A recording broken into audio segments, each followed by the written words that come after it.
All right, here we go. Tuesday, February 25th.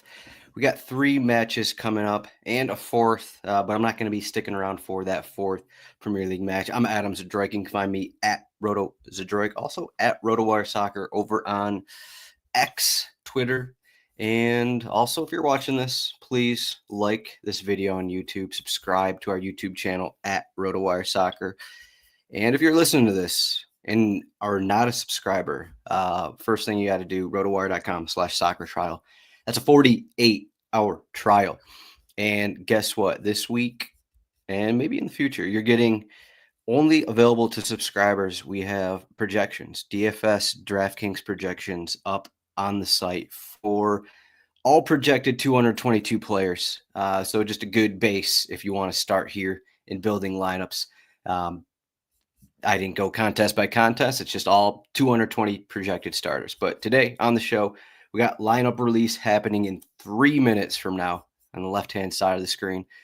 Assuming you're watching on YouTube or Twitter, we have our Premier League Twitter list up, and this is what we'll be using as the teams post their lineups. So we got 6 lineups coming out at about the same time, and then we'll check out our cheat sheet once we get going here. So let's supply the cheat sheet. We got the FPL cheat sheet over here if you're interested. Though FPL deadline has passed. Either way, here are the odds. We got Brighton as the biggest favorite. I don't think that means too much. They're home against Bournemouth, Crystal Palace home against Aston Villa, and then Fulham at Wolverhampton. But those are pretty even, almost exactly even here. 1.31 implied goal total for Fulham, 1.0 for Wolverhampton.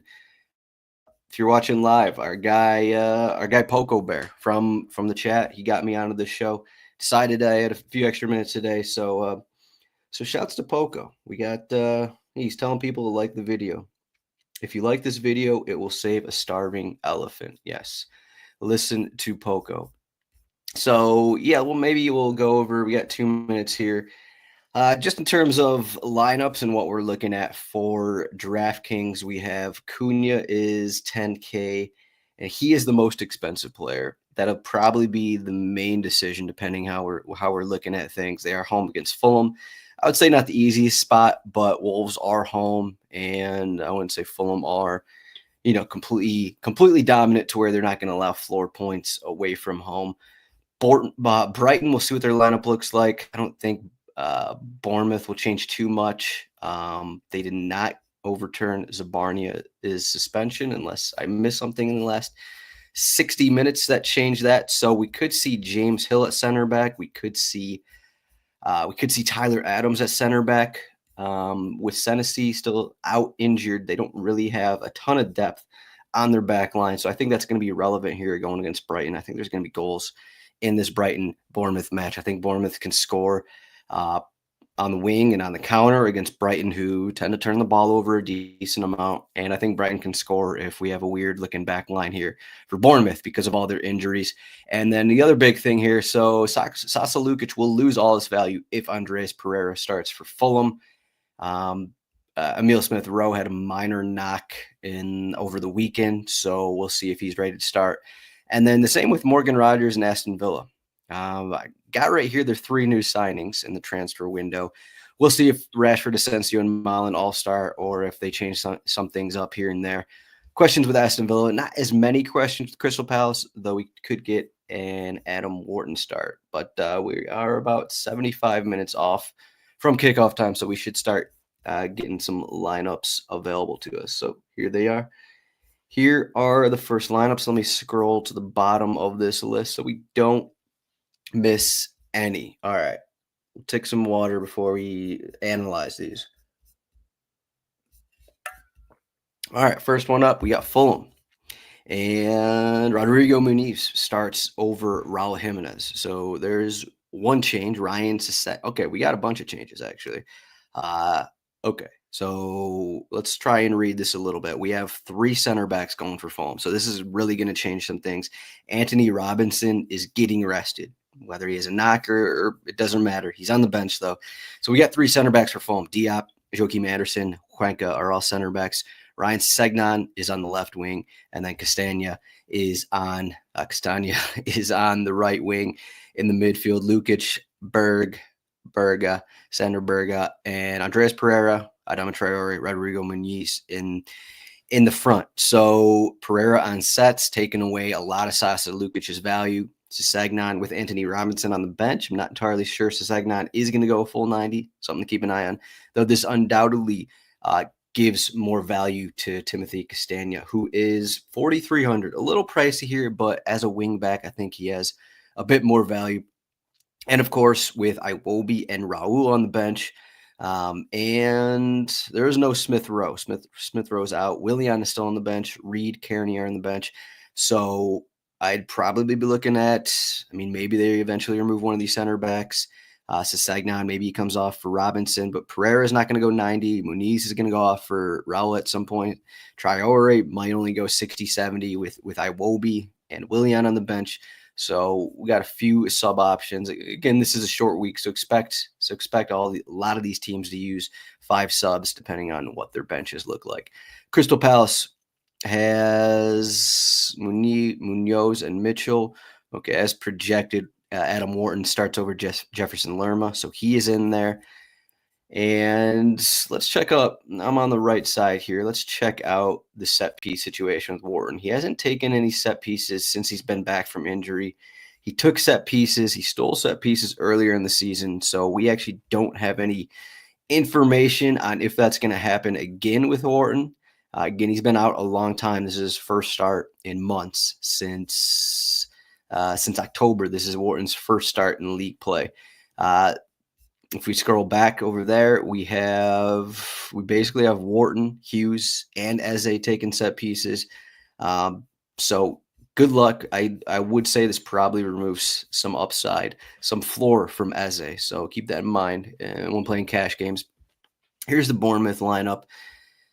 Okay, let's try and read this. They go by number. So James Hill is starting. So we probably have, I'm going to take a guess here. We probably have James Hill and Dean Huyson at center back. We got Kirkej at left back, right back. Lewis Cook has been starting there. And then pretty much their usual 4-2-3-1. Christie and Tyler Adams as defensive midfielders. Dango playing centrally. Semenyo and Brooks on the wing. And then Cliver in his usual role. So this is basically what I projected. No surprises here. Evan Nielsen is again on the bench.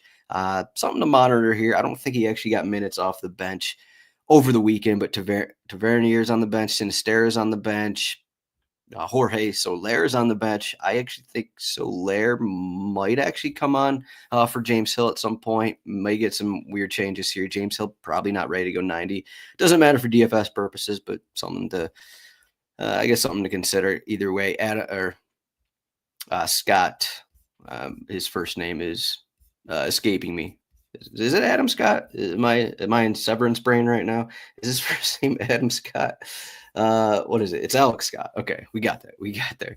All right, here's Aston Villa. Andres Garcia gets to start over Matty Cash as projected. Kanza and Disasi are in there. Lucadinha. Holy cow. Okay. So Rashford, okay, not what I projected at all. So Rodgers is good enough to start. It looks like we have more or less a 4-3-3 here because Bogart's in here. Bogart, maybe the most defensive between McGinn and Tielemans. I think it's between McGinn and Tielemans for who is actually getting forward more, but this means Tielemans is going to be splitting sets with Dean, and then Ramsey on the left wing, Rodgers on the right side-ish, Watkins in his usual role. Again, so Rodgers went off with a bit of a knock last game. Not sure he's going to go 90, but we have all these guys on the bench. So, again, Matson's on the bench for Digne. Rashford, Malen, Bailey, Asensio are all available.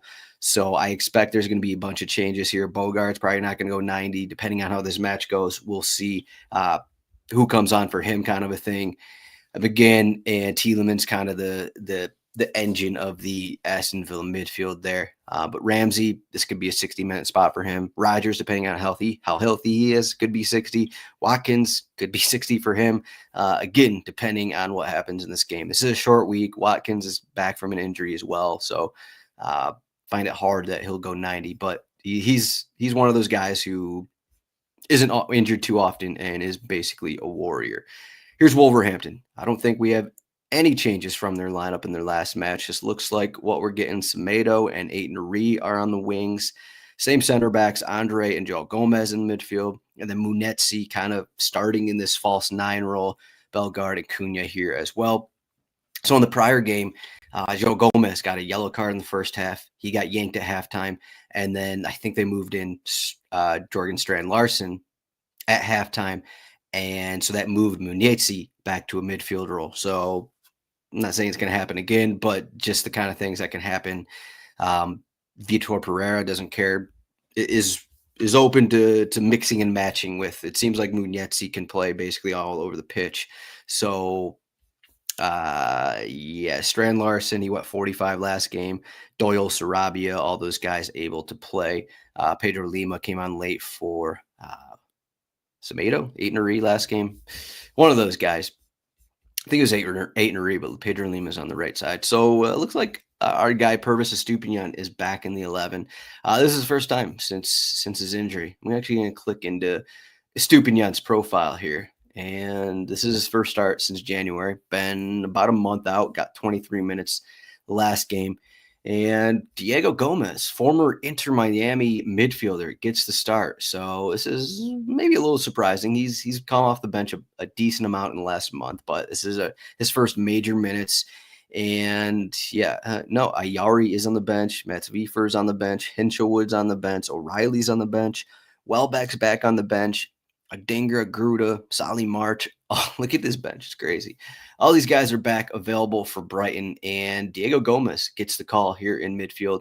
Probably a guy, I don't think he's going to go more than, 60-ish minutes. We'll see. But Baleba in the midfield, and then Lewis Dunk remains out, so Adam Webster still starts. Minta, this is what they've kind of been running outside of Estupiñán. Back at left back and Diego Gomez. This is kind of what they've had. But with Welbeck available again, that could mean, Joe Pedro, maybe he comes off 70, whatever. Welbeck comes on for him, kind of a thing. So that does take away some minutes, I'd say, for Pedro. Rudder's never a 90-minute guy. Minta has been playing closer to 90s lately. And is that it? Did I talk about all of them? I guess that's only 6 teams. So that's kind of what we have. 28 people listening live. So shouts to everyone. Yeah. So again, here's the cheat sheet, rotowire.com/soccer trial to get this and all of our content. But we also have another game coming in 45 minutes. That's a Chelsea Southampton match. Again, check out the projections I got up on the site if you're interested. Rotowire.com/soccer will get you there. Here are all the projections. You could use those in this. Obviously, there's changes, which will change some things, but I still think that they can be used for the most part. So the big thing, I guess, for DFS purposes, what's going to change is Estupiñán on set pieces here. So that's definitely going to probably remove some value from Minta. Last match, Minta, Gruda came off the bench, took some. So we're basically getting the Estupiñán on sets.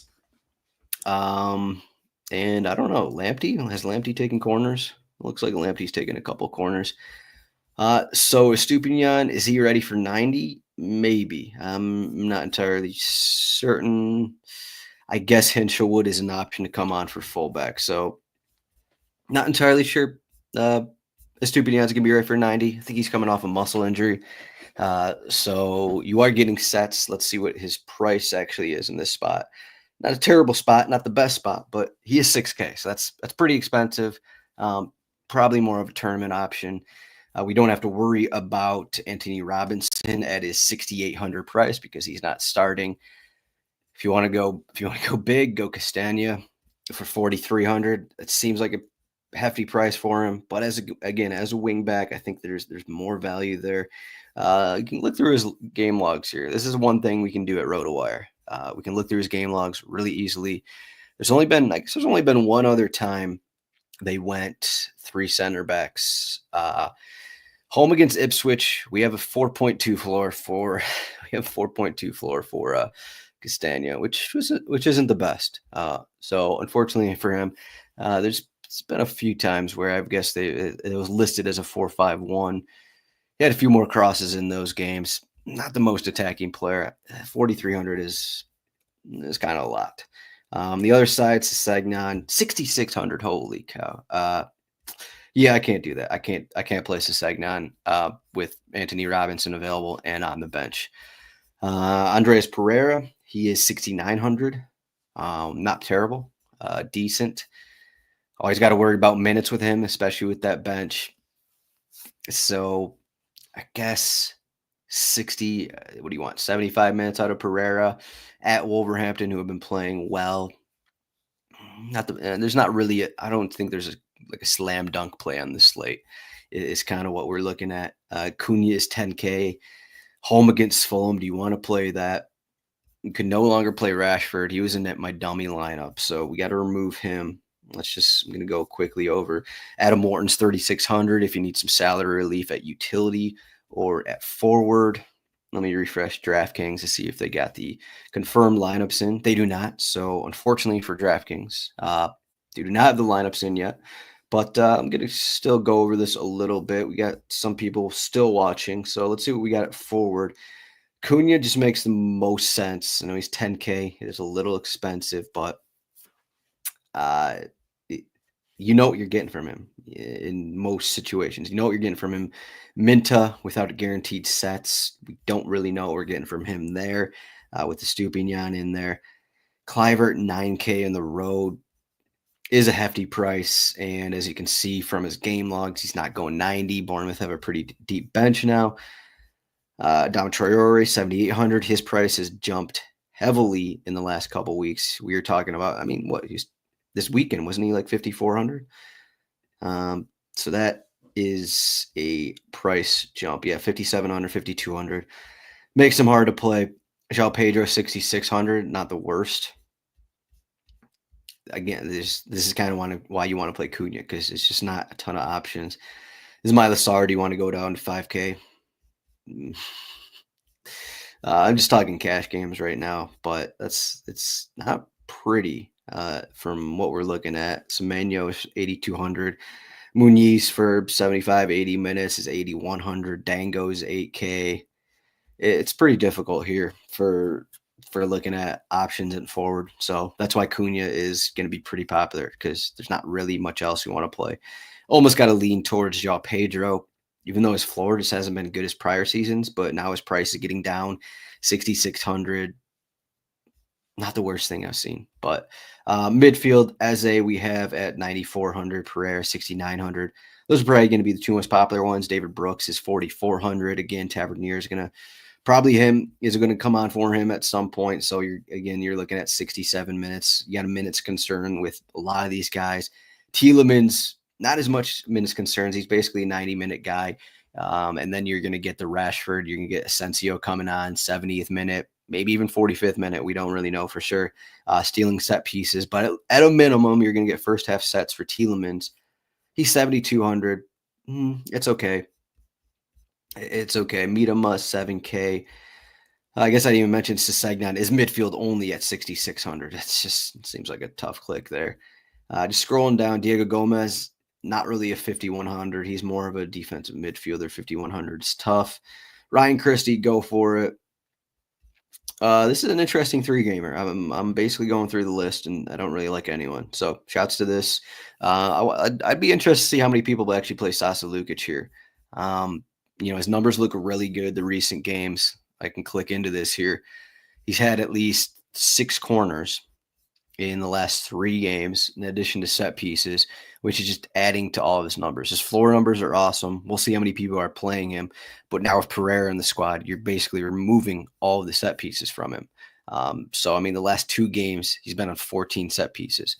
And what has that led to? That's led to 8 chances created, a couple shots.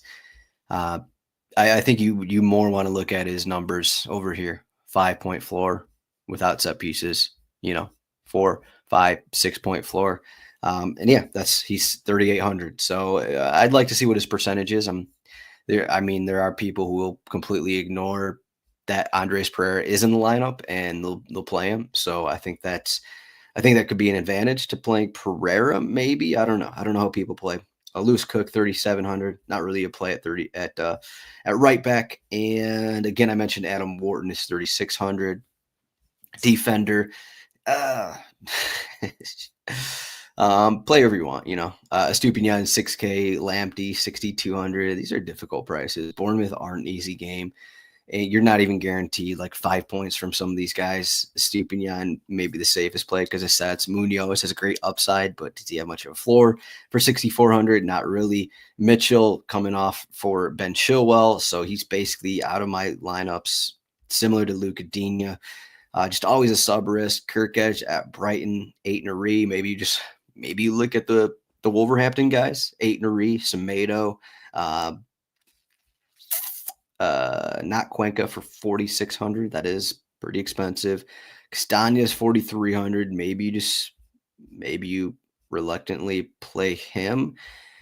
Otherwise, Andres Garcia is, after 2 weeks of him being forward only, now he's defender only.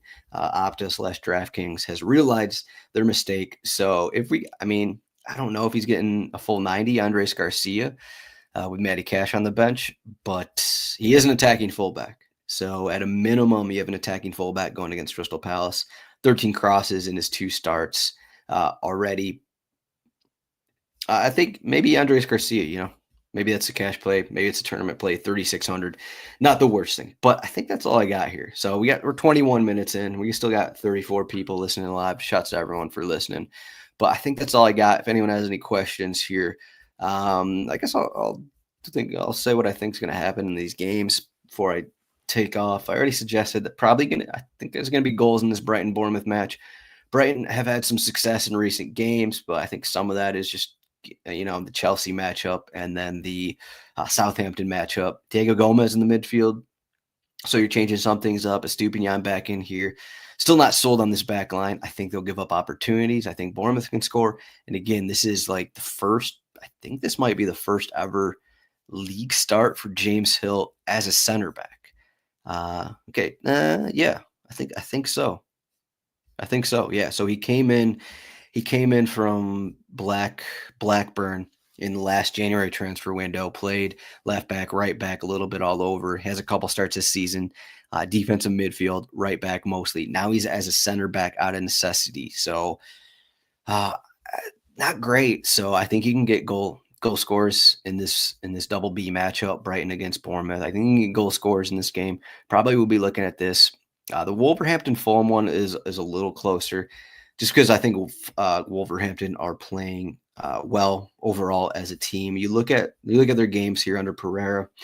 Also, I think Jose Sa is the cheapest goalkeeper, so I think he's probably going to be the most popular. If we look at these games, okay, they had the red card. Bournemouth had the red card in that last game. They got a clean sheet. But before that, home game against Aston Villa, they got the winning clean sheet there. And then that Liverpool match, they kind of outplayed Liverpool late in that second half. They lost that one 2-1. Before that, even the Arsenal 1-0 home loss. So, if you can get a couple saves from Sa, which Fulham tend to, produce opportunities and shots on target without scoring. So, like the spot for Jose Sa. Not entirely sure how many goals we're going to get here just because of the way Wolves have been playing. They've been a little more solid overall in how they play. I think we can get goals in this Crystal Palace Aston Villa game though. Crystal Palace are a hard team to read because they have really good numbers away from home, but at home it's just not the same. I took both teams to score at like even odds in that Everton match. Thought the number on under 2.5 was just too heavy in that game. Ended up hitting. Again, you look through their home matches, look through their away matches. They're getting more clean sheets away from home, which I don't know the reason for that. But Aston Villa are a team that always seems to find a way through on goal. And I think there's going to be plenty of opportunities for Mateta, Sarr, Eze to get opportunities here. Andres Garcia, not the best defender. Bogard getting the start in the midfield. This is already a team that struggles kind of and allows tons of counterattacks. So I think there's going to be goals for this Pala Villa game and this Brighton Bournemouth game, and I'd probably fade this Wolverhampton Fulham match is my first read on that. But that is all I have. Thank you, everyone, for listening and watching. rotowire.com/soccer trial, 48-hour trial. Please like this video, subscribe to our YouTube channel, sign up. Also, check out the projections we got over on the site, rotowire.com/soccer. All those are DraftKings DFS projections. Thank you, everyone. Maybe we'll be back tomorrow. Thank you.